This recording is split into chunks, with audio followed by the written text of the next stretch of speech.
È sempre un piacere, Grazie. grazie. Allora, purtroppo può arrivare per tutti il momento in cui non si è più autosufficienti, con gravi ricadute su se stessi. Vi faccio vedere questi dati. Anziani non autosufficienti in Italia, le stime nel 2015 quasi 3 milioni, nel 2020 3 milioni e 267 mila, quindi 3 milioni superati abbondantemente. Eleonora Selvi di Federanziani, benvenuta. Lorenzo Gasparini di Domina. Collegata da Milano c'è la signora Simona. Simona, lei si prende cura di una persona non più autosufficiente, giusto? Sì. Di chi si tratta? Mi prendo cura di mia mamma che è malata di Alzheimer e non è più autosufficiente. Simona non è l'unica caregiver, così si chiamano esattamente le persone che si occupano dei propri familiari. Caregiver, vediamo questi numeri. In Italia 7,3 milioni di persone assistono i propri familiari. Chi sono i caregiver, Eleonora Selvi?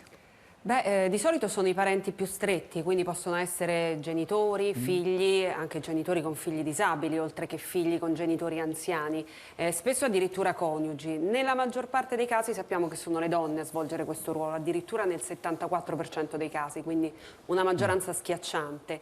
E sono di tutte le fasce d'età. Un terzo hanno meno di 45 anni, un terzo tra i 45 e i 60 e il dato interessante è che c'è un altro terzo di questo enorme numero che è di over 60, quindi anziani che si prendono cura di altri anziani non autosufficienti. Simona, occuparsi di sua madre è stata una scelta o una necessità?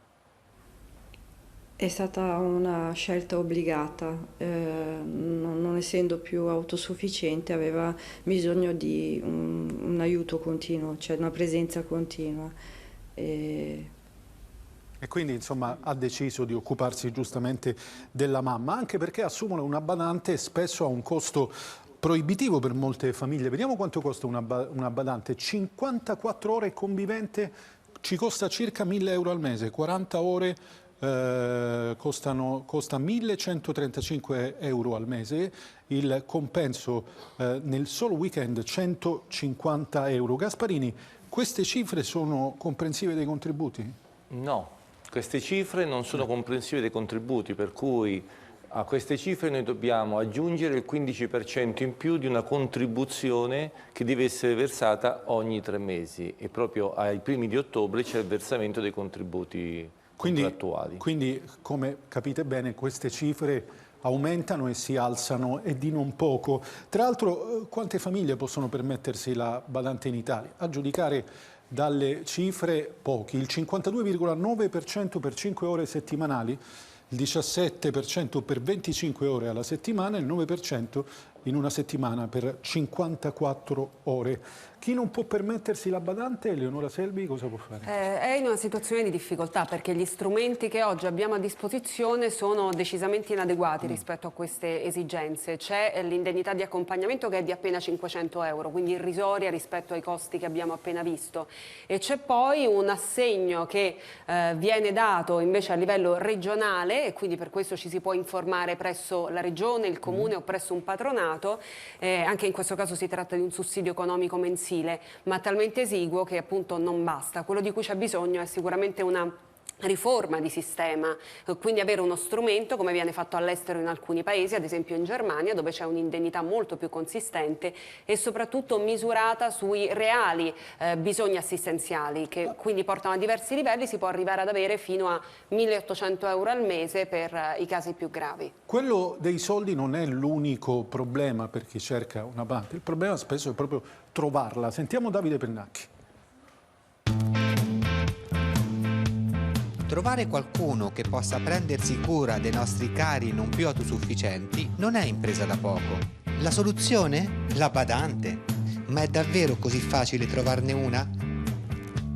Grazie al passaparola di amici e ai contatti che ci forniscono le associazioni di categoria, iniziamo la nostra ricerca. Lei sta cercando una badante? Sì. Il discorso fisso non potrei farlo. No, mi dispiace, convivente no. Niente, mi dispiace. C'ho tante anche proposte, adesso l'estate Per le sostituzioni? Non posso farlo. Non posso venire. Veramente lavorare fissa non posso perché poi c'ho il marito. No, non posso. Quindi, scoraggiati, andiamo da un'agenzia specializzata. Io faccio soltanto selezione del personale. La famiglia fa un'iscrizione annuale con noi e è tutto l'anno coperta per ogni emergenza da noi. Noi come agenzia ci prendiamo una quota di 360 euro annuali, 180 al momento dell'iscrizione e le altre 180 dopo 30 giorni. Facciamo conoscere la persona principale, inizia un periodo di prova, trovata la persona principale che cosa facciamo? Le sostituzioni, quando va in ferie, quando il giorno della domenica se c'è bisogno, la retribuzione la dà la famiglia e la mette in regola la famiglia. Badanti per persona non autosufficiente sono 983,22, questo è quello che prevede sempre il contratto nazionale del lavoro. Il lordo di questa spesa quant'è? C'è la 13ª ferie e poi c'è il TFR. E i contributi? I contributi mensilmente tutto finito viene 1.449. 360 euro di iscrizione più 1.450 euro al mese di stipendio lordo. Davvero una bella cifra. Ma abbiamo alternative? A quanto pare per lei una ci sarebbe. Sentiamo quale. Per risparmiare ci sono dei metodi.